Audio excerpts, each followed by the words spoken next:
Welcome again. Gautam बुद्धांचा जन्म लुंबिनी नेपाळमध्ये झाला.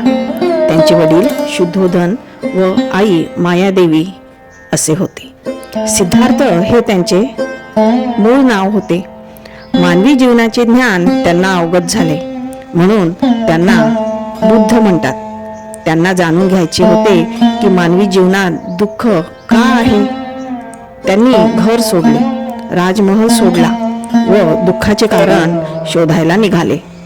वैशाख पौर्णिमेला एका पिंपळाच्या झाडाखाली ते खोलवर ध्यान करीत असताना त्यांना उच्च कोटीचे ज्ञान, जीवनाचे तत्वज्ञान प्राप्त झाले.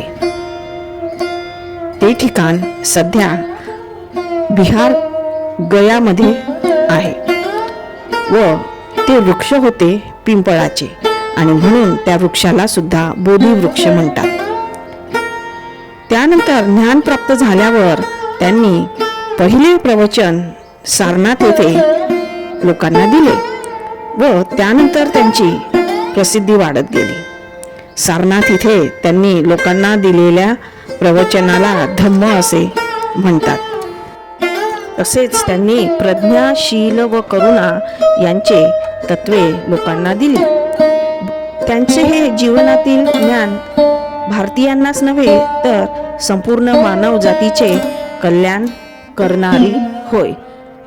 आपण सर्वांना धम्मचक्र प्रवर्तन दिनाच्या अनेक शुभेच्छा.